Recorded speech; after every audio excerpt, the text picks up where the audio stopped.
In the heart of Wyoming's harsh wilderness, 4 young cowgirls confront a grim fate decreed by their own father. 3 weeks prior, he divested them of their steeds and provisions, condemning them to a slow demise within a forsaken homestead. These individuals are far from being. They are resilient women, forged by the harsh realities of their existence, who have endured years of his relentless cruelty. As winter descends upon the Bighorn Mountains, their final glimmer of hope lies in a solitary bullet, preserved for the moment when the chill becomes unbearable. Yet destiny weaves a different tapestry. Mason Hawkins, a solitary cowboy burdened by the shadows of his troubled past, is on the verge of discovering their homestead. In this brutal landscape where their journeys intertwine, a singular question lingers in the air. Will Mason's intervention rescue not just these forsaken daughters, but also mend his own tormented spirit? Before we dive back into the narrative, share with us your location as you listen in. If this tale resonates with you, don't forget to subscribe. For tomorrow, I have something truly special in store. Emma sat by the solitary window of the homestead, her callous fingers gliding over the weathered leather cover of their mother's Bible. Within the pages adorned with pressed wildflowers, there resided the meticulous handwriting of a woman who envisioned brighter futures for her daughters. Records of birth, inscribed with a sense of promise. Emma Rose, the eldest and unwavering; Sarah Jean, the gentle healer; Elizabeth Grace, known as Beth, with her affinity for horses; and Lucy Ann, the youngest, who held on to the memory of their mother's smile. "A storm is approaching," Sarah declared, placing her gathering basket on the ground. At 19, she bore the weight of experience that belied her years, wisdom acquired through the trials of necessity rather than the passage of time. "Discovered some yarrow, perhaps it could alleviate Lucy's cough," Emma observed with a nod. Gathering ominously, the dark clouds loom over the Bighorn Mountains. 3 weeks had passed since their father rode off with the horses, leaving behind only hollow promises and bare cupboards. 3 weeks spent stretching their meager resources, with Emma lying awake at night, tallying their dwindling supplies, while Sarah tended to Lucy's worsening cough using whatever herbs she could gather. Beth stood in the doorway, her arms brimming with firewood. At 17, she embodied lean muscle and a resolute spirit. "We have provisions for 2 days, perhaps stretching to 3 if we exercise caution." She arranged the wood with meticulous care, each log a deliberate element of their existence. Spotted the tracks of a wolf, drawing nearer. Emma's fingers brushed against the leather pouch at her hip, a final harsh token from their father. One bullet lingered, a taunt or perhaps a mercy, as he had named it. His words dripped with the haze of whiskey as he climbed into the saddle. "More than my own father abandoned me, it was Lucy's." A cough reverberated from the back room, prompting Sarah to rush in and offer her assistance. At 15, Lucy embodied their mother, with her golden hair, gentle spirit, and now the same debilitating cough that had claimed their mother 5 winters prior. "We should have shot him," Beth said quietly, joining Emma at the window. As the opportunity arose, Emma simply shook her head. Her fingers, however, would have resolved nothing. Continuously running their fingers over the Bible's cover, they discovered the places where their mother's tears had stained it during the nights when their father's fury reverberated through the walls. Moreover, he wasn't consistently, "Don't." Beth's tone cut through the air. "Refrain from justifying his actions. Not anymore." She was indeed correct. Once, in a time that felt like a distant memory, before the shadows of their mother's passing and the grip of whiskey tightened, Jackson Wade had embodied the essence of a father. He had imparted the skills of riding, roping, and interpreting the weather through the clouds. Yet sorrow had contorted him, reshaping his teachings into something harsh. Each skill they acquired bore the weight of his belt, the impact of his fists, and the sting of his sharp words. Sarah came back, a furrow of concern etched across her forehead. "The fever has returned once more. We are nearing the end of our supply of willow bark." She retrieved their mother's recipe book from its shelf, the pages worn and tender from years of loving use. "There's a mention of pine needle tea within these pages, yet we require more than just tea," Emma concluded. It was a truth universally acknowledged among them. Lucy found herself in urgent need of a doctor, medicine, and the right kind of care. All things that rest distant across snow-laden peaks. The wind surged, causing the loose boards of the homestead to rattle ominously. Before long, the passes would seal shut, confining them in this place until the arrival of spring, if they endured that long. Emma rose, carefully placing the Bible back in its revered spot. "Con, you all need to get some rest," she advised her sisters. "I shall assume the first watch." Beth hesitated, always the guardian at heart. "I can rest," Emma urged. "Your strength will be essential tomorrow." One by one, her sisters slipped away to their shared sleeping quarters, leaving Emma to face the encroaching shadows alone. She settled into a spot by the window, the rifle resting across her lap, devoid of all but a solitary bullet. Their father had instilled in them the skill to shoot, at the very least. Despite the marks his methods left, both visible and hidden, the first snowflakes started to descend, delicate dots amidst the encroaching darkness. Emma observed their graceful movements, recalling her mother's words about each snowflake being a wish, patiently waiting to be captured. Lucy had been convinced in that moment, dedicating countless hours to the pursuit of catching them on her tongue. At that moment, Lucy struggled to remain upright, each inhalation a fierce struggle. Once more, Emma's hand brushed against the leather pouch, a solitary bullet, their father's conception of compassion. Yet she had created a vow made in the shadow of their mother's resting place. She would safeguard her sisters, ensuring their unity no matter the cost. The snow descended with increasing ferocity, and in the depths of the night, a lone wolf's howl pierced the silence. Emma tightened her grip on the empty rifle, settling into her vigil, mentally counting her supplies as if reciting a sacred mantra. 3 days' worth of firewood, half a sack of beans, a portion of dried meat meant to endure for weeks, a handful of Sarah's herbs, and a solitary bullet poised in anticipation, on the day when mercy emerged as their sole option. Yet they had not arrived. They were indeed women of the Wade lineage. Before they learned to walk, their mother instilled in them the essence of strength. Their father had imparted lessons of survival, though his intentions had been rooted in punishment. They would endure beyond him, survive this winter, and withstand all that life threw their way, except for one another. Emma nestled into her space, bracing for the lengthy night that awaited her. The rhythmic breaths of her sisters lingered behind her, a constant reminder of everything she held dear and vowed to safeguard. As the snow descended softly, the wind unleashed its mournful cries, and in the depths of the night, destiny was poised to shift in an unforeseen direction. Yet in this moment, the night enveloped them. The chill seeped into their bones, and 4 sisters stood united, their bond forged by blood, driven by an unwavering resolve and a legacy that eclipsed the shadows of neglect. Mason Hawkins navigated the encroaching tempest, snow accumulating on his coat as if it were a collection of memories he could not escape. His fingers grazed the Confederate scout badge nestled within his jacket, not in a gesture of pride, but as a haunting reminder of obligations yet to be fulfilled. It had been a decade since the war's conclusion, yet there were nights when the echoes of cannon fire haunted his dreams, and he found himself instinctively searching the horizons for foes that had long since vanished. His horse, a robust Mustang known as Ghost, navigated cautiously through the encroaching depths. Snow, a clever creature, in stark contrast to its rider. Any rational individual would have sought refuge days prior, biding time in the cozy embrace of a town's inviting saloon while the tempest raged outside. Yet Mason had never professed to possess much wisdom, and towns harbored their own unique tempests. The final one lingered in his mind, a ghost that refused to fade away. 3 months prior, in a settlement within the Dakota Territory, where he had endeavored to construct a semblance of a life, he discovered employment in breaking horses, accumulated enough to acquire a modest piece of land, and even began to court the schoolteacher, Sarah Mitchell. For a time, it appeared that the specters of the war could finally find peace. Then the fever arrived, racing through the town like a raging inferno, claiming Sarah and half the settlement in its wake. With it, Mason had observed in despair, as all he had constructed fell apart once more. The badge pressed against his chest felt weightier in that moment, a poignant reminder that certain men were never destined for tranquility. Ghost let out a snort, his ears perking up with interest. Mason's muscles tightened, ancient instincts awakening within him. Throughout the war, those instincts had sustained him, guiding him through 3 years of perilous scouting behind enemy lines. They informed him that there was something unusual about the valley that lay before him. He brought Ghost to a stop, gazing at the scenery obscured by the swirling snow.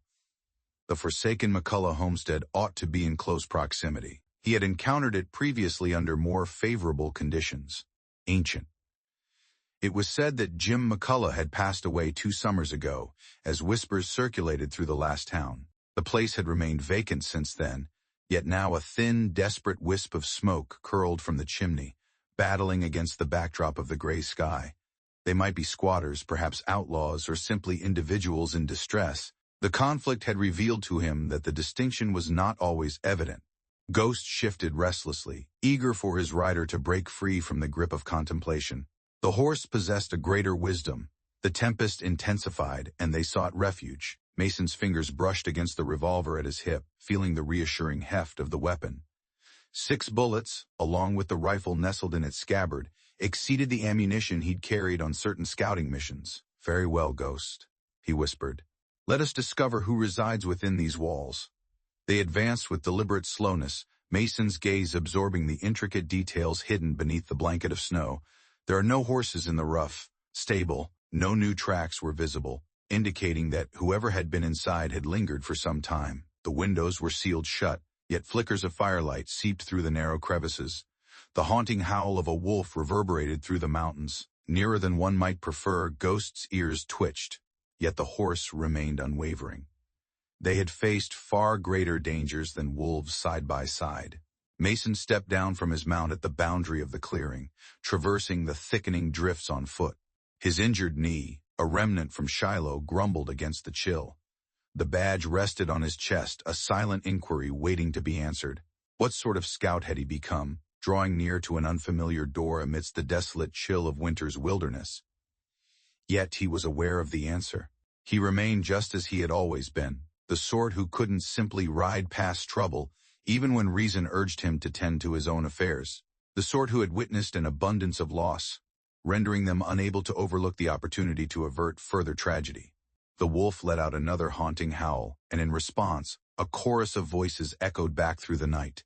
The assembly was forming, lured by the very smoke that had captured his attention. Whatever he discovered within the homestead, they would all need to endure this storm as one. Mason approached the door, his hand shifting from the revolver to the badge for one final moment. Once, Sarah Mitchell had imparted to him the notion that a man could either be tormented by his past or led by it. Perhaps she had been correct regarding that matter, as if she had been correct about countless matters.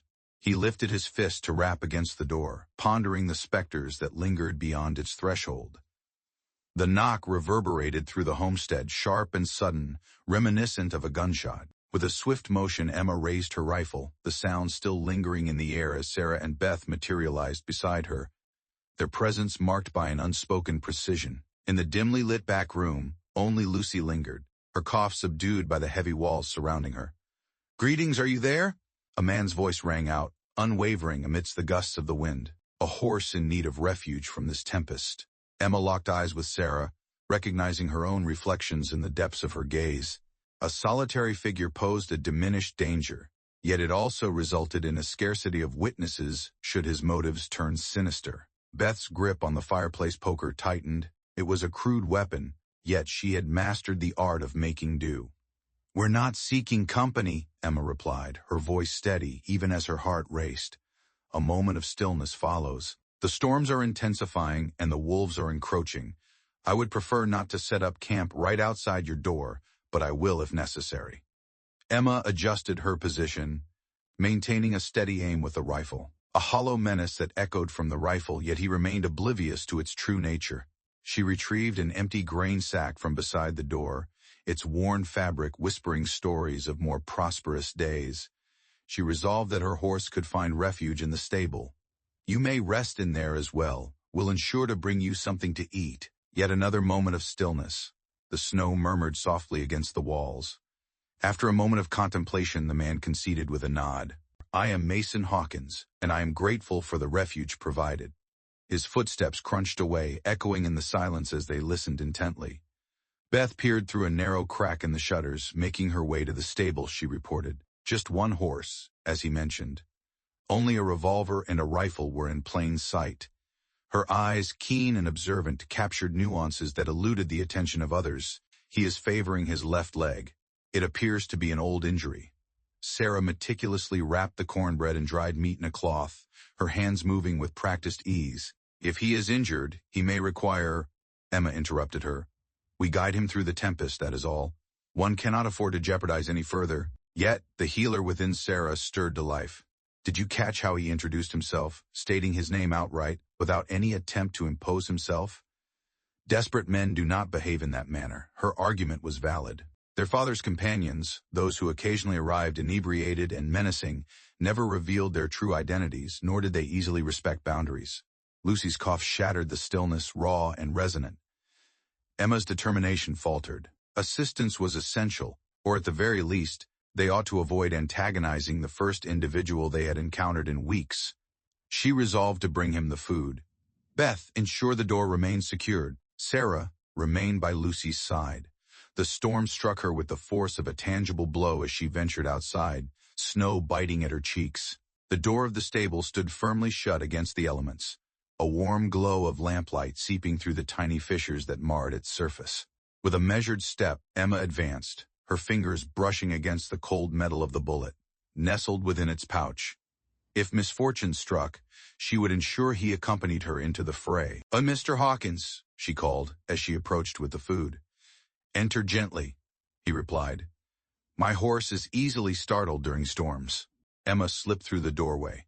The stable exuded a warmth that surpassed expectations, the stranger's horse contributing its own heat to the cozy atmosphere. Mason Hawkins lingered in the distant corner, purposefully maintaining his separation. His weapons rested on a hay bale, a gesture of peace, or perhaps a cunning ruse.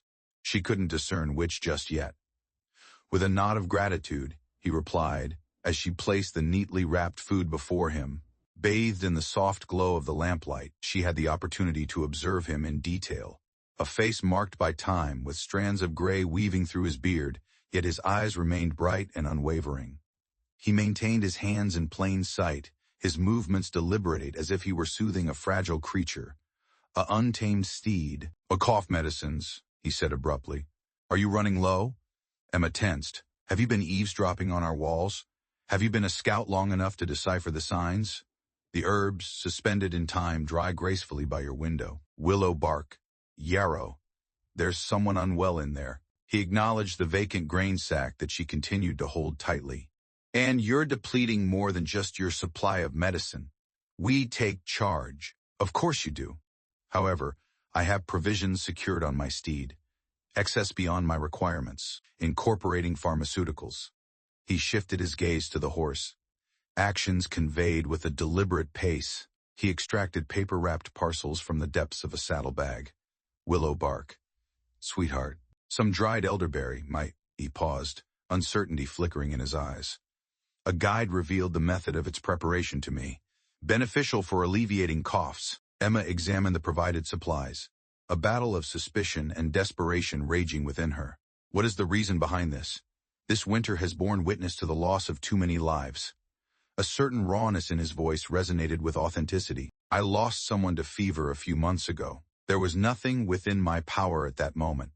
Perhaps there is something I can undertake at this moment." The wind wailed in the darkness beyond. Wolves call out in the distance. Emma gazed thoughtfully at the supplies before her. Contemplation of Lucy's cough, of their diminishing provisions. At times the essence of survival lay in embracing risks. She resolved that the house would be a place for rest. At the entrance, embrace every possibility. "Whether we are unwell or not, my sisters and I shall ensure you come to regret your choices." A fleeting smile danced upon his lips. "Indeed, madam, I never questioned that for even a moment." The ancient recipe book rested on the table, its pages tenderly softened by countless hands that had turned them. Sarah's fingers glided over her mother's meticulous handwriting while she blended the elderberry syrup Mason had given her with her own collection of herbs. The comforting fragrance of healing wafted through the kitchen, intertwining with the rich aroma of genuine coffee sourced from Mason's provisions. She possessed the gift of healing as well. Mason inquired from his position by the door, a tone of respect evident in his voice. With a thoughtful nod, Sarah drizzled honey into the blend. "Imparted all the knowledge I possess. Indeed, nearly all of it." She cast a fleeting look at the new medicines he had presented. "I have never encountered elderberry presented in such a manner." He spoke softly of Sarah Mitchell's method. She was, an acquaintance from my past, possessed a unique approach to healing. There was a quality in his voice that compelled Sarah to raise her gaze. Captivating.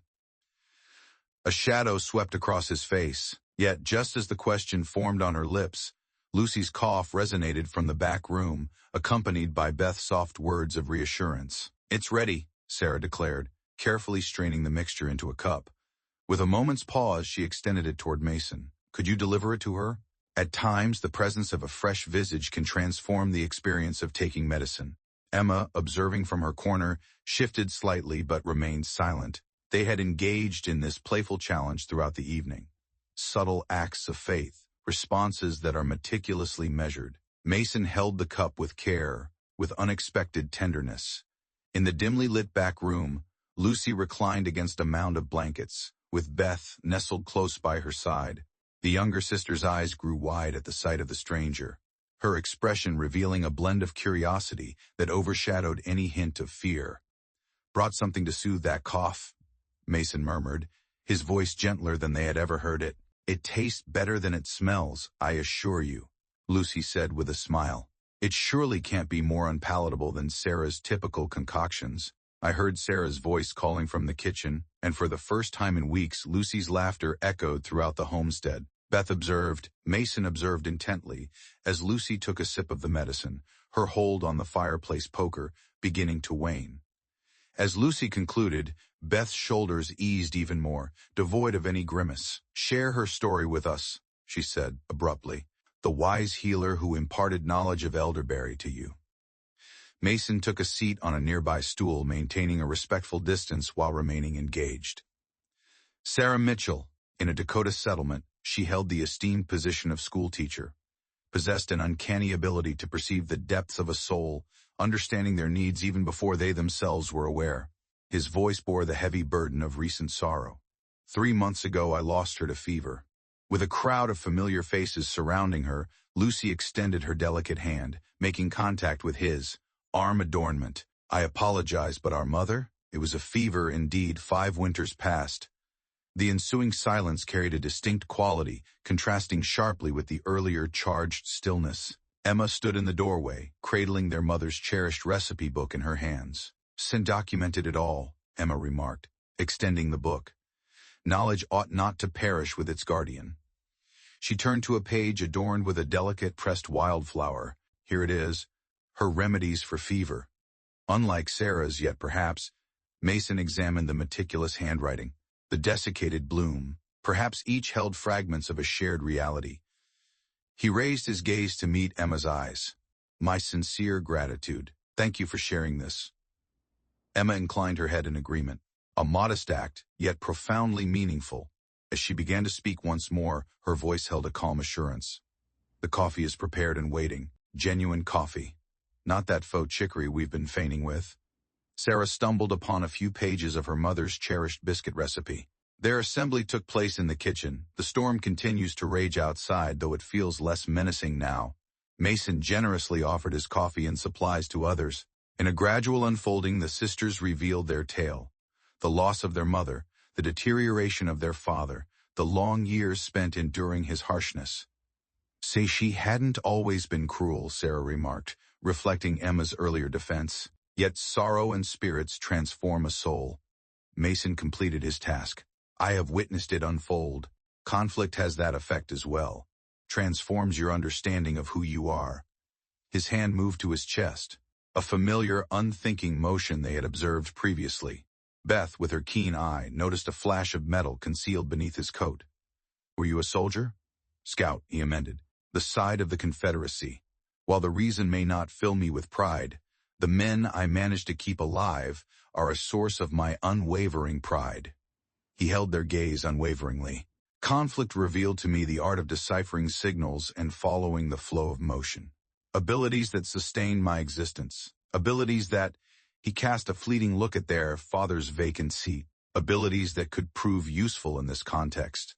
The sisters shared a glance. Years of unspoken understanding weaving a tapestry between them. At last, Emma found her voice, articulating the thoughts and feelings of the entire group. She acknowledged that those skills would be beneficial. "We possess our own unique set of skills to share," if you intend to endure more than merely the tempest. Outside, the wolves howled nearer, yet within, something fresh was emerging, delicate as hope, resilient as survival. The first light of dawn spilled over the bighorns, unveiling a landscape reshaped by the delicate touch of snow. Mason lingered by the homestead's window, his gaze fixed on a weathered map unfurled across the sill. His fingers glided over the map, charting routes between settlements, calculating distances in the face of winter's looming dangers. He muttered to himself, 3 days to the nearest town. If the passes remain unobstructed, they won't, Emma interjected, her understanding of the land deeply acquired. The tempest is merely the prologue. Beth possesses an uncanny ability to interpret the weather more adeptly than any of us. She claims we are facing the harshest winter in years, as if her words are being validated by the very atmosphere around us. The wind rattled ominously. The shutters. In the dimly lit back room, Lucy's cough resonated with a newfound strength, the elderberry syrup proving its value with each raspy breath. Then we prepare, Mason stated with a quiet certainty. He gestured toward the annotations on the map he had crafted prior to the snowfall. Observed elk tracks in this area, deer paths weaving through, and wolf packs descending from the highlands, which indicates that other game is on the move as well.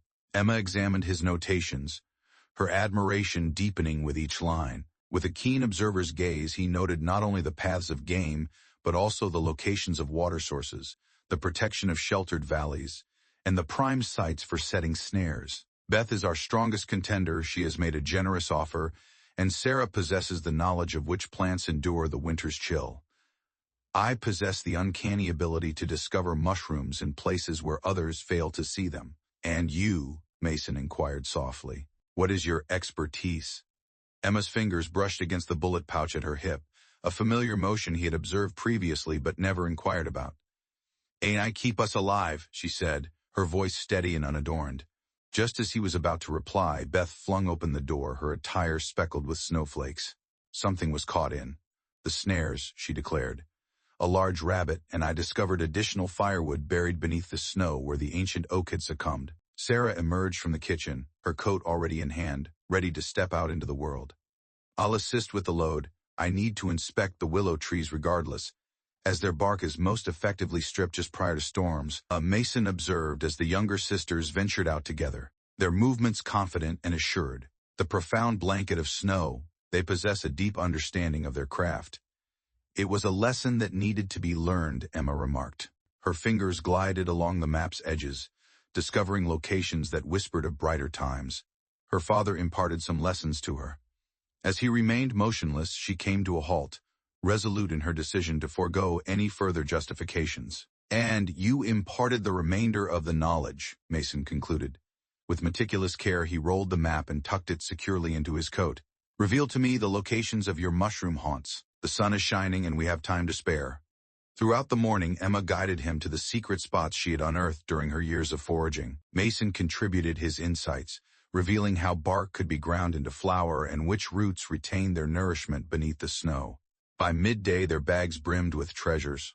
Upon returning to the homestead, they discovered Beth meticulously cleaning her rifle, while Sarah busily sorted through a collection of herbs. Lucy nestled in blankets by the flickering fire, striving to assist in gathering kindling. Without glancing up, Beth noted the shifting storms. Ascend. The winds turned toward the east. A larger system was advancing, Mason acknowledged with a nod.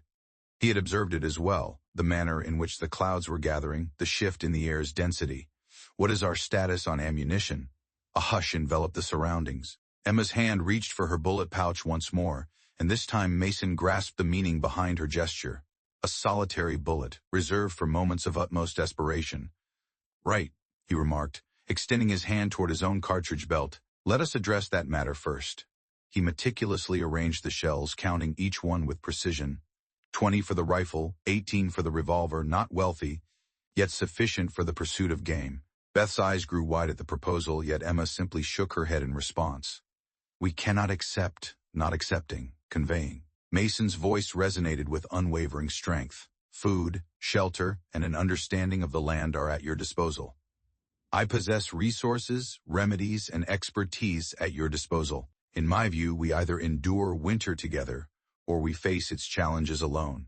The sisters shared a glance, their eyes communicating unspoken thoughts. Years of instinct for survival clashing with desire. At last, Sarah's voice emerged from among her collection of herb bundles. Indeed, Emma, he speaks the truth. We have consistently proclaimed our willingness to do whatever it takes to endure. Perhaps this moment signifies the act of placing trust in another. Lucy's voice emerged, more vibrant than it had been in days. Moreover, his coffee surpasses Beth's in quality. Everyone brews a better cup than Beth, Sarah teased, and just like that, the tension dissipated. The afternoon was consumed with preparation. As they meticulously organized supplies, fortified shutters, and strategized hunting parties, Mason instructed them on crafting snares from the last of his rope. While Beth demonstrated her technique for cleaning rifles with minimal oil, Sarah and Lucy toiled together, their efforts focused on preserving the morning's haul, the kitchen buzzing with a sense of purpose. As dusk settled, the tempest that Mason had foreseen began to unfold. Yet now the homestead stood prepared, windows tightly sealed, firewood meticulously stacked, meat gently smoking, herbs quietly drying. They huddled around the fire, transformed from mere strangers into allies in the struggle for survival. "Tell us about the war," Beth asked as the shadows deepened around them. The authentic tales, not the ones Father reveled in sharing. Mason's fingers brushed against the scout badge concealed beneath his shirt. "War stories are not beautiful tales, so neither are we," Emma said softly. "It is no longer the case."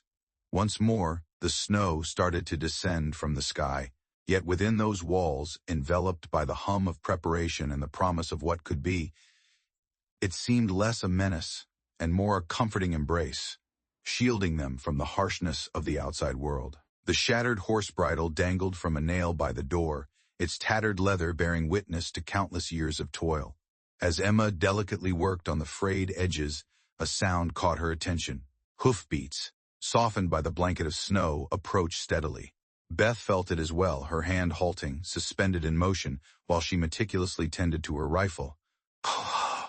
"Riders," Beth whispered, her voice barely a breath, hinting at more than one. Mason sprang to his feet, gliding toward the window with the quiet elegance of a seasoned observer. 3 horses approached from the southern trail. Sarah emerged from the shadows of the back room, her complexion ashen. Lucy's fever has finally subsided. She is currently in slumber. Emma placed the bridle aside, her fingers instinctively grasping the reassuring heft of her rifle. Days prior, they had filled it with Mason's ammunition, yet the solitary bullet remained nestled in its pouch at her hip, a last resort she fervently hoped would remain untouched. "Do you see that horse ahead?" Beth asked, her voice strained. "The dark bay with the white sock. It's Sugar." Emma's heart tightened. Sugar, the name of their father's mare, the very horse he had ridden away on 3 weeks prior, leaving behind all the others. "Your father?" Mason inquired softly. At Emma's nod, he inspected his revolver with a practiced yet imperfect touch. "Friends with him. There are 2 I don't recognize," Beth reported. "But they're riding Maple and Storm, our horses." The sound of hoofbeats intensified, then came to an abrupt halt. A voice rang out, gritty with whiskey and as familiar as the shadows of past nightmares. "Girls, come greet your beloved father home."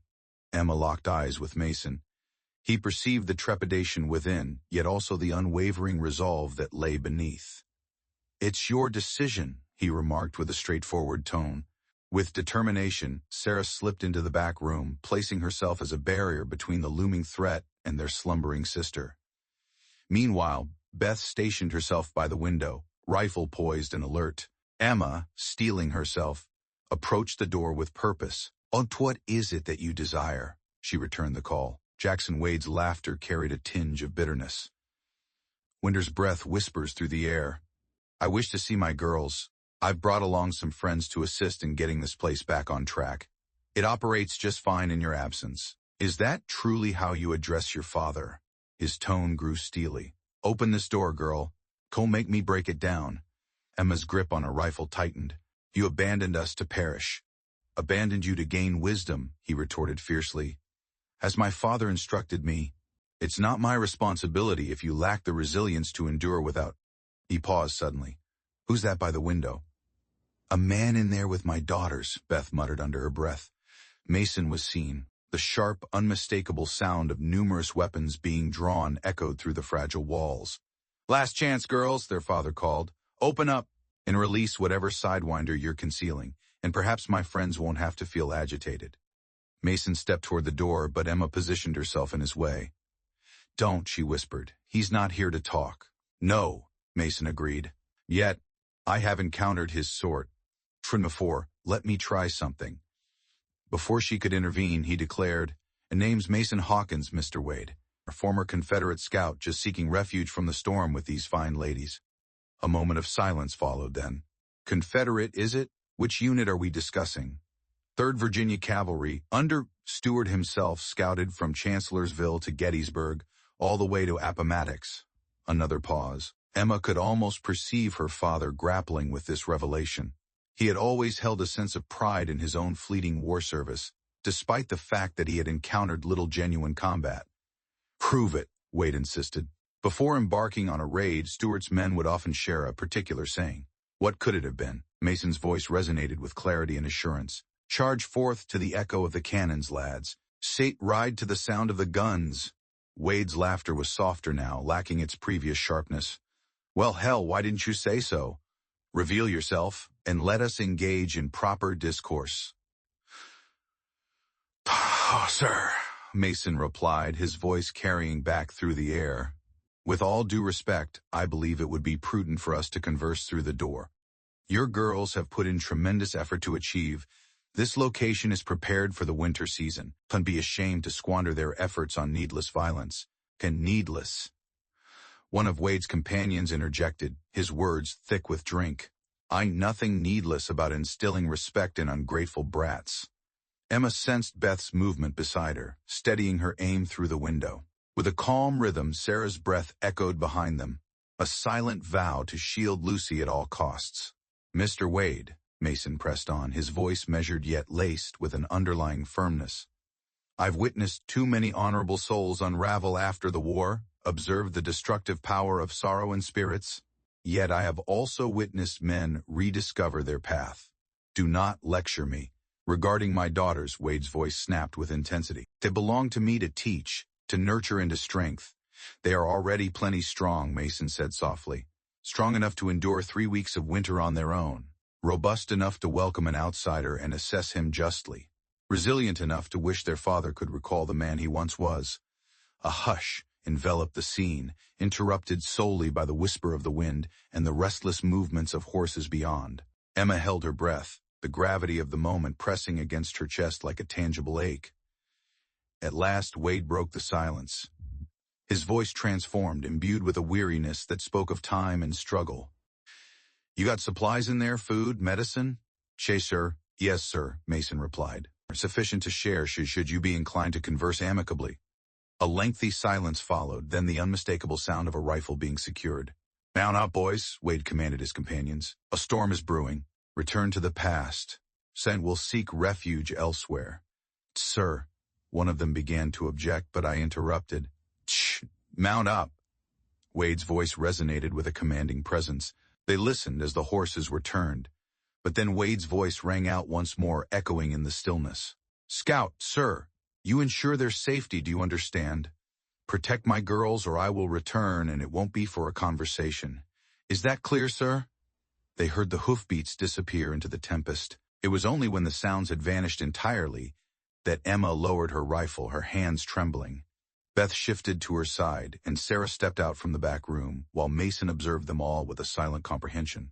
The broken bridle still dangled by the door, yet it now felt less like a relic of what once was, and more like a symbol of transformation, of severed ties and the emergence of new connections. Lucy's fingers glided over the contours of the hand-drawn route map, her touch lingering on the meticulously illustrated landmarks that Mason had included. 3 days to Carson's Creek, she read aloud, her voice tinged with anticipation. "Then 2 more to Willow Valley, if the weather holds," Mason confirmed. He had devoted the morning to sketching the route, meticulously adding details from memory. Sheltered campsites, water sources, and places best to avoid. The valleys offered ample grazing and natural windbreaks. There was potential for construction come spring. Emma leaned in closer, examining the map over her sister's shoulder. A week had slipped by since their father's arrival, and with each passing day, new indications emerged that remaining at the homestead was no longer an option. Tracks in the snow revealed riders lurking at a distance, observing. The wolves, emboldened by the aroma of their diminishing provisions, drew nearer. "Willow Valley is quite a distance away," she remarked thoughtfully, "and Lucy is still in the process of healing." "I'm stronger now," Lucy insisted, though her argument faltered with a slight cough. The fever had subsided, yet a lingering weakness clung to her limbs. Sarah glanced up from her task of sorting medicines into travel portions. "She's right, though. The elderberry is proving beneficial and she is managing to keep her food down. With another week of rest, she would be ready to embark on the journey ahead."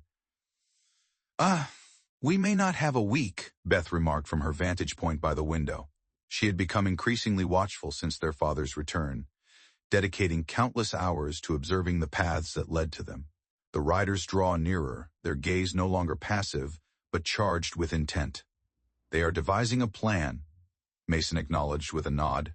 He had observed it as well, the meticulous way the tracks revealed precise measurements of distances, the scrutiny of sight lines. Their father's friends won't remain patient indefinitely. Men of that ilk perceive silence as a sign of weakness. "Then we shall not remain silent," Beth proposed, her hand resting on her rifle. Yet Emma merely shook her head. "We can't afford to squander our ammunition on mere warnings. Each shot is vital for hunting and for our defense as we travel." They all understood the truth in her words. Mason's provision of ammunition had bestowed upon them a glimmer of hope. Yet, in the harsh embrace of the winter wilderness, each bullet held immense value. They would require sustenance as they journeyed, and the relentless wolves would not cease their pursuit simply because they were on the move. "So we prepare," Sarah declared with a sense of pragmatism. "I've been instructing Mason on the edible winter flora," he learned swiftly. "And Beth has been sharing her hunting techniques with me," Mason chimed in. The girls managed to track like I haven't witnessed since my scouting days." Beth lowered her head at the compliment, yet Emma could sense the pride radiating from her sister's posture. They had all transformed over time. Weak. Lucy was reclaiming her strength. Sarah was deepening her understanding of healing, and Beth was blossoming with newfound confidence in her abilities. Even Emma sensed the change, the solitude of leadership easing as Mason stepped in to share the load. "We'll need horses," Emma remarked, glancing back at the map. "The journey can't be made on foot, especially with winter approaching." "And I've already considered that," Mason responded. He gestured toward a location he had indicated with an X. "Trading post here, governed by a seasoned military force. My friend owes me a debt from the conflict. We might have 4 horses ready if we can send him a message." "How do we do that?" Beth inquired. "Sorn, the storm is circling back. No one would be able to make that ride in time." Mason's gaze locked onto Emma's, and she understood his unspoken thought before he even uttered a word. "Could. Ghosts are sure-footed, familiar with this kind of weather. 2 days there, 2 days back. You would have to maintain the homestead for that duration, yet—" "No." Emma's tone was resolute. "We remain united. All of us." Lucy's hand sought hers, squeezing gently. "Oh, well, he has a point. When we require those horses and—" She cast a fleeting look at Mason before returning her gaze to her sister. "He will return. 'Tis family now." The phrase lingered in the atmosphere, fragile as frost yet undeniably tangible. Emma glanced around at her sisters, Sarah with her remedies, Beth wielding her rifle, Lucy embodying a quiet resilience, then at Mason, who had delivered more than mere supplies and protection, and he had brought hope. 4 days, she finally declared. "We'll keep the home fires burning." Mason rose, his mind already gearing up for the journey ahead. "And here to the routine we set forth. Alternate the watches. Keep watch around the perimeter. Beth is aware of the signals should any trouble arise. I'll return before the next storm hits." As he collected his gear, Lucy placed the route map firmly into his hands. "So you won't lose your way back," she murmured gently. "Home." The word reverberated in Emma's thoughts as she observed Mason ride away into the encroaching twilight. The homestead had served as both prison and refuge, yet it had never truly felt like home, not since their mother passed away. Perhaps Lucy had a point. Perhaps home transcended mere walls and windows, becoming instead a sanctuary defined by the trust we placed in those who would come back to us. The fractured glass of the ancient compass glimmered in the early light as Mason adjusted their course. 4 fresh horses stamped in the early morning frost, their breath forming clouds in the crisp air. He had returned not only with mounts but also with saddles. Supplies and news that rendered their departure all the more pressing. Riders inquiring at each settlement he had relayed the previous night. Your father's companions assembling others. They are scheming something grander than mere observation. Now Emma secured the last of their supplies, her movements swift and efficient. They had devoted 2 days to preparation following Mason's return, carefully packing only the irreplaceable items, their mother's Bible and recipe book, Sarah's medicines, weapons, and ammunition, along with enough food to reach Carson's Creek. Freddie, since she inquired of her sisters. Beth sat astride her horse, rifle resting on the saddle, her gaze sweeping the horizon instinctively. With a gentle hand, Sarah assisted Lucy as she mounted her horse, the most tender of the quartet, a calm mare who appeared to perceive her rider's residual frailty. Remember, Mason said softly, we ride easy till Carson's Creek. There's no necessity to urge the horses and jeopardize their well-being. 4 hours, and then we shall find our respite. Bueno, sí, just let us know if you need to stop early. Lucy nodded, her complexion wan but resolute. The week gone by had fortified her spirit, yet the path that lay ahead would challenge them all. They advanced in a single line, with Mason at the forefront and Beth trailing behind. Emma watched as their home receded into the distance, memories surfacing with every rhythmic hoofbeat. Their mother's garden lies hidden beneath a blanket of snow, the stable where Beth had acquired the art of gentling horses, the window where Sarah hung her herbs to dry. It'll still be here, Sarah said, as if she could read their minds, if we ever want to come back. But deep down they all understood. They simply would not. The homestead had fulfilled its role, providing refuge during the darkest days of their father's decline, allowing them the time to gather their strength and prepare for departure. Now it would remain vacant, a testament to what once was, yet not a glimpse into what lies ahead. The compass swung steadily in Mason's hand as he guided them north, tracing the path they had committed to memory. Each held a copy of the map, meticulously wrapped and safeguarded, a testament to Mason's insistence shaped by his experiences in war. You never know when separation might occur, he had remarked. Every rider must be familiar with the path. The morning unfolded with a steady rhythm, interrupted only by the rare glance at Lucy's state. She rode with a skill that surpassed their apprehensions, her years of horsemanship triumphing over any physical frailty. As they paused to allow the horses a moment of respite, her smile, though weary, radiated authenticity. Look, she said, gesturing into tracks in the snow. Deer traverse this path, moving in the same direction as we do. Beth scrutinized the tracks with a keen, discerning eye. A modest group, perhaps 6 in number, advancing at a leisurely pace, mindful of their energy reserves. A promising indication, Mason concurred. Deer are aware of the secure paths. High above, the snow lies deep, forcing all that lies above into the depths of the valleys we shall traverse. They dined on a frigid repast, conserving their firewood for a time when its warmth would be essential. Sarah assessed Lucy's breathing, sweetened her tea with honey, and jotted down notes in their mother's recipe book regarding the most effective medicines for travel. Emma discovered Mason once more engrossed in the compass, his face etched with concern. Something amiss? A storm is approaching, he murmured softly. 2 days out, perhaps 3. Greater than before. By that time we shall find ourselves at Carson's Creek. It ought to be, yet the wind is changing. We may need to reconsider our path, he said, gesturing toward the line of hills, looming in the distance. The initial plan was to traverse that pass, but if the storm arrives sooner than expected, we'd find ourselves cornered, Emma interjected. She finally grasped the reason behind his intense focus on the compass. Their chosen path promised speed, yet it was fraught with peril. Beth approached, having caught snippets of their conversation. There exists an alternative. It stretched longer, tracing the winding path of the river, Eve Valley. There was more shelter, more game to be found, yet it would add an entire day to their journey. Mason nodded, his thoughts mirroring the unspoken agreement. It's your decision, Emma. She glanced at her sisters, taking in Lucy's resolute expression, Sarah's calm assurance, and Beth's unwavering fortitude. They had placed their trust in her to guide them to this point. Now she faced a decision: to prioritize speed or to embrace safety, to tread the familiar path or to embark on the longer journey ahead. The compass shone in Mason's grip, its fractured glass lending an air of authenticity much like themselves, imperfect yet unwavering in its intent. Emma reached her conclusion. "We shall claim the river valley," she declared, "and we have endured this far through caution. We've no reason to stop now."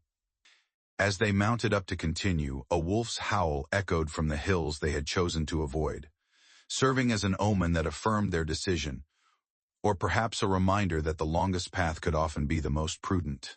Emma gazed at her battered boots, now encrusted with snow and mud from guiding her horse across perilous terrain. 3 days prior, the river valley had appeared to be the more secure option, yet now the encroaching waters loomed ominously, ready to challenge that belief. The arrival of spring melt was hastening in the mountains, transforming the previously frozen river into a treacherous blend of ice and surging water. "The ground's unstable here," Mason warned from up ahead, carefully testing each step before allowing the group to proceed. "A river is eroding the bank," Beth remarked as she dismounted, ready to assist him in probing the earth with elongated branches, her seasoned gaze interpreting the landscape. Cheyenne water surged, climbing at an alarming rate. "It must be warmer up high," Sarah remarked, staying close to Lucy, both still on their mounts but poised to dismount if the situation called for it. Lucy's strength had blossomed with each passing day of their journey, yet this meticulous pace would sap the energy of anyone. "There," suddenly Beth pointed. "Observe that game trail winding up the slope? The deer would recognize the firm footing." Mason nodded in agreement. Sharp observation. "I may have to part ways with the horses, however." The path appeared slender. Emma examined the steep trail intently. Beth had noticed. It would lead them away from the ever-growing peril of the river, yet the ascent would be grueling. However, remaining close to the water posed the danger of a collapse of the weakened banks. "Lucy," she inquired, allowing her youngest sister to take the lead. In the days that had passed, they had all come to rely on one another's unique skills. Beth had become adept at tracking, Sarah had mastered the art of healing, and Mason had developed a keen sense for the weather. Lucy, in spite of her ailment, exhibited a remarkable intuition for assessing their boundaries. She contemplated the path ahead, then cast her gaze upon the menacing river. Up! She made her choice. They preferred exhaustion over submersion, dedicating an hour to guiding the way. The horses navigated the game trail, carefully threading their way through the rocks and treacherous patches of snow. The trail was scarcely wide enough at times, compelling them to lean against the incline as the horses maneuvered by. Yet Lucy had made a wise choice. The earth beneath was firm, providing a reliable grip even on the sharp incline. They discovered a relatively flat expanse midway up, ample enough for a moment of respite. Without hesitation, Sarah turned her attention to Lucy, yet their youngest sister dismissed the worry with a casual wave. "I'm fine," she insisted. Better than fine, she felt stronger every day. It was true. The once pale, coughing girl from the homestead was fading into the past, supplanted by a figure who met each challenge with an emerging confidence. Transformation was in the air. Emma understood this now. Beth navigated her surroundings with the keen perception of a seasoned scout, interpreting the signs and contours of the land as effortlessly as one draws breath. Meanwhile, Sarah had deepened her understanding of healing, weaving together her mother's wisdom with the insights gleaned from Mason regarding the art of battlefield medicine. And then there was Emma, who contributed her own unique perspective. Her fingers grazed the bullet pouch at her hip, now burdened with more than a solitary round. A sense of desperation lingered within its weight, a palpable shift in its significance, no longer merely a last resort, but a valuable resource. A deliberate choice. Mason materialized beside her, extending his canteen filled with water. "The storm is still approaching," he murmured softly. "Yet we are progressing more swiftly than I anticipated. What is the duration to reach Carson's Creek? Perhaps 2 days, or possibly 3 with the diversion. The town has expanded since my last visit. Perhaps opportunities will arise there as spring approaches." The notion of establishing roots, of creating something fresh, had transformed from a mere fantasy into a tangible reality. They possessed talents to contribute, power to impart, In that moment, they found solace in one another. A noise from above caused them to halt in their tracks. As stones tumbled down the incline, Beth raised her rifle without hesitation while Mason's hand hovered over his revolver. Yet it was Lucy who discerned the source. "Mountain sheep," she murmured. The entire herd advanced southward. They observed the creatures navigate the seemingly insurmountable landscape with grace and assurance. Once they had moved on, a smile spread across Beth's face. Should they succeed, so too shall we. They continued their ascent, emulating the sheep's embodiment of patience and deliberate advancement. By the late afternoon, they arrived at an elevated meadow that revealed the trail that lay before them. The river that once posed a threat now appeared as a shimmering silver thread far below. It was beautiful, yet distant. Here, Mason made his decision to camp. Clear vistas, organic, a sheltering barrier from the stones. "Beth, what's the status of our meat supply? I noticed a turkey sign close to that last cluster of pines. It might be worth investigating." "Emma instructed Sarah to accompany you. Lucy and I will establish our camp alongside Mason." While her sisters ventured out to hunt, Emma kept her gaze fixed on the western sky. The storm Mason had foreseen continued to brew, but from this vantage point, they could clearly observe its approach. Gone are the unexpected twists. No longer will they tread on perilous terrain that threatens to collapse beneath their feet. Instead, they will confront the unmistakable challenges that lie ahead side by side. Lucy joined her at the edge of the meadow, her breath even and calm despite the ascent of the day. "It's beautiful up here," she murmured. "Oh, like being on top of the world." Emma gazed at her sister, no longer merely enduring but flourishing. They all were. Whatever tempests awaited, they would confront them from this elevated vantage, this fortified foundation. The property deed brushed against Emma's fingertips, its texture coarse under the flickering firelight. Mason had unveiled it earlier that day, a revelation that came with their discovery of the forsaken homestead nestled in the valley's embrace, a mere slip of paper that held the power to turn a vacant structure into a promise of what could be. The previous owner, Mason shared, was a friend. Last winter, James Miller passed away, leaving no family to claim his estate. He entrusted it to me, despite my lack of intention to settle. He surveyed the valley with a contemplative gaze. Perhaps he possessed knowledge beyond my own.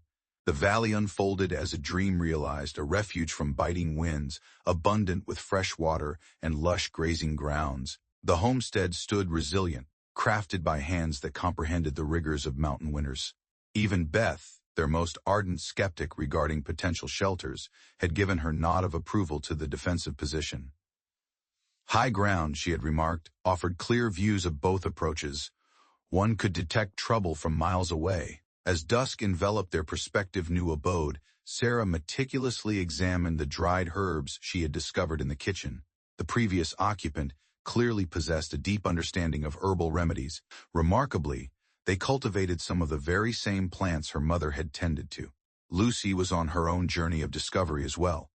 Her vigor had completely resurfaced following their trek across the mountains. She envisioned a room that would be ideal for Sarah's healing practices, and the stable had the capacity to accommodate double the number of horses they currently owned. Emma examined her sister's expressions, recognizing a glimmer of hope for the first time in months. The property deed signified more than mere shelter. It represented legitimacy, an opportunity to create something that belongs solely to them. "Carson's Creek lies merely half a day's journey away," Mason remarked. "It offers a convenient proximity for trade while ensuring a measure of seclusion. The valley, too, boasts fertile soil, particularly as spring approaches. Perhaps we could plant Mom's flower seeds," Sarah suggested gently.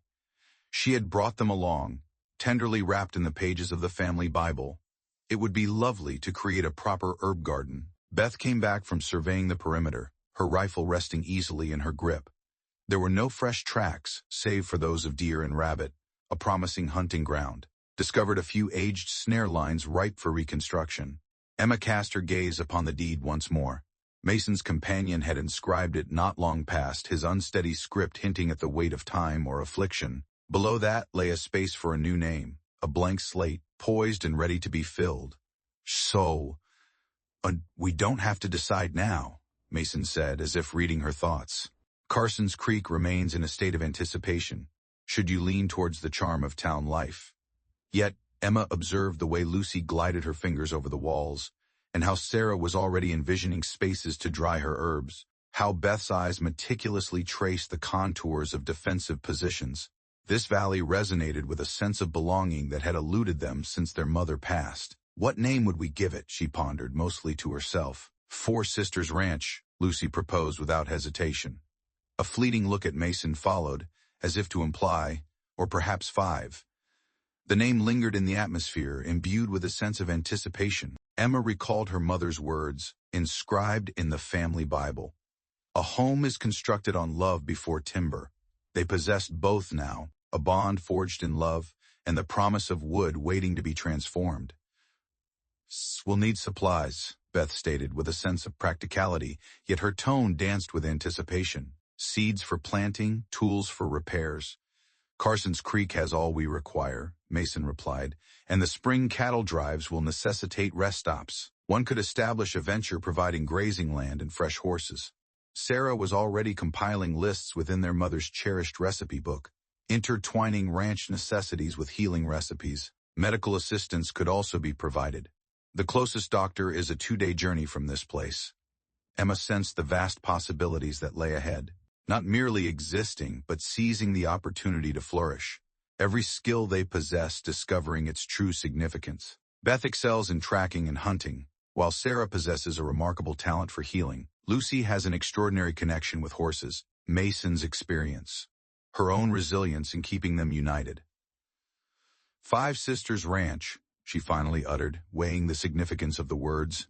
It was a moment of clarity, recognizing their history while welcoming their transformation. Lucy embraced her without hesitation. "Truly, we are here to stay." Emma gazed at Mason, who offered a subtle nod. This was her decision to embrace, just as it had been since the day their father departed. Yet now, the choice seemed less a weight to bear and more a chance to seize. She grasped the quill resting next to the deed, her hand unwavering as she inscribed their new name, not merely on the paper, but etched into their destiny. Around her, her family observed with a serene delight as the ink settled, transforming a barren valley into the prologue of their fresh narrative. The wanted poster rustled in Beth's grasp as she perused it under the soft glow of the lamplight. It was there, pinned to the wall of Carson's Creek's general store, a place they had visited for supplies. The crude drawing captured their father's likeness, yet the charges inscribed below unveiled a narrative that was foreign to them all. Wanted for rustling, armed robbery, murder. Beth's voice remained unwavering, yet her hands trembled ever so slightly. A committed member of the Tucker gang. A reward is offered, dead or alive. Emma observed as the others processed the revelation. Sarah lingered by the window. Absently, Lucy's fingers brushed over the medicines they had acquired, as she sat at the table, tracing the intricate patterns of the wood grain. Mason, leaning against the wall, wore a grim expression. "And the Tucker gang has been expanding," he finally admitted, "and have been capitalizing on the scattered settlements and isolated homesteads. Your father's alliance with them sheds light on the riders keeping an eye on the old place. They were more than mere companions in revelry," Emma understood. They had become his new family. The term lingered, heavy and acrid, in the atmosphere. Beyond the embrace of their valley refuge, twilight draped the mountains in hues of purple and gold. They had lingered here for 3 days, a sense of safety beginning to unfurl within them. Yet, the wanted poster served as a stark reminder that security was a fleeting illusion. "The town sheriff reports that 3 homesteads have been targeted this month," Beth continued. "The intruders are growing bolder, seizing every valuable item and setting ablaze what they cannot transport." Suddenly, Sarah's medical supplies felt more precious than ever. Lucy's hand instinctively reached for the family Bible, a silent gesture of protection. The weight of their dreams and aspirations hung in the air, feeling precarious and delicate. "Oh, we're not running," Emma declared, her voice cutting through the tension as she sensed their unspoken anxieties. "Not again." Mason nodded in agreement. "Yet, we must prepare." He approached the table, unfurling a map of the territory before him. "A gang of this magnitude requires specific resources, water sources, concealed camps, and escape routes. But Beth, what did you observe near the old homestead?" he inquired. Beth stepped up to the map, her expertise in tracking igniting a newfound sense of purpose. Tracks indicated their use of the high passes in these areas, likely establishing a camp within this valley, where good water remains concealed from the main trails. The sheriffs were extending offers to deputize settlers, Sarah noted softly, forming a network to alert others of gang movements. Emma examined the map, perceiving their valley from a fresh perspective. What once appeared as ideal seclusion now revealed itself as a state of fragility. Yet they possessed their own advantages. Beth's keen tracking abilities, Mason's strategic acumen, and the formidable power of their unity. Allies are essential, she concluded. Other settlements, traders who traverse these lands. Lucy noted that the merchants of Carson's Creek already hold us in high regard. With Sarah's healing remedies and Beth's prowess in hunting, we are proving our worth to them. Mason nodded in approval. Communities serve as the finest defense against outlaws. Gangs may be formidable, yet they cannot keep watch over everything simultaneously. As the evening unfolded, they immersed themselves in meticulous planning, delineating defensive positions, and establishing signals with neighboring homesteads. They arranged storage for emergency supplies, ensuring every detail was accounted for. Beth and Mason engaged in a thoughtful discussion about training the horses for swift escapes, while Sarah diligently compiled a list of medicines that traveled well and the plants she could cultivate for trading. Lucy, who had been silent until now, suddenly found her voice. When we should share our knowledge with others. All eyes turned toward her. She pressed on with newfound confidence. Beth's tracking skills, Sarah's healing abilities, Mason's tactical insights. By sharing our knowledge, we amplify our strength. Emma experienced a swell of pride within her. After enduring so long in solitude, it was simple to overlook their inherent strength. Lucy had been correct about the power of unity. Their talents were tools too precious to hoard. A wolf's cry echoed in the distance, a reminder of threats both beast and man. Yet, in this moment, the sound bore a new significance. Wolves endured by the power of their pack, always vigilant for one another. At dawn tomorrow, Mason declared, I will journey to Carson's Creek to speak with the sheriff. Beth, your keen tracking abilities would be an asset. Would you join me? Beth nodded, her attention shifting to her rifle as she noted the signs of significant horse traffic to the west of town. It could be worthwhile to look into this, Sarah. Lucy has suggested that I pay a visit to the Peterson residence, as they have been seeking assistance with their son's persistent cough. A promising opportunity to forge amicable connections. Emma absorbed their strategies, observing how effortlessly they had adjusted to this fresh obstacle. The wanted poster remained sprawled on the table. Their father's sketched visage lingered as a haunting reminder of betrayal. Yet they were no longer the vulnerable girls he had forsaken. They had transformed into something far more formidable. A family forged not by blood, but by unwavering trust and resolute determination. And we must establish a warning system, she proposed. In signals connecting us to the friendly homesteads beyond. And I've already considered that, Beth responded. Mirrors for the day, lanterns for the night. It's a straightforward code we can share with others. The evening enveloped them in its embrace as they meticulously honed their plans. Beyond their shelter, the valley rested in serene stillness, the first stars beginning to twinkle in the vast expanse. Somewhere out there, their father and his crew might be lurking in the shadows. Yet they were no longer mere victims. They were crafting a vision that transcended their individual selves, not merely a dwelling but a tapestry of connections. Let him arrive, Emma mused. He would discover not only his daughters awaiting him, but a collective of neighbors standing together, ever watchful over their own. The Tucker gang was on the brink of discovering that true strength in families often stems from choice rather than mere blood ties. Beneath Mason's meticulous craftsmanship, the hand-carved doorframe began to take form, each deliberate stroke of his knife enhancing the simplicity of the design.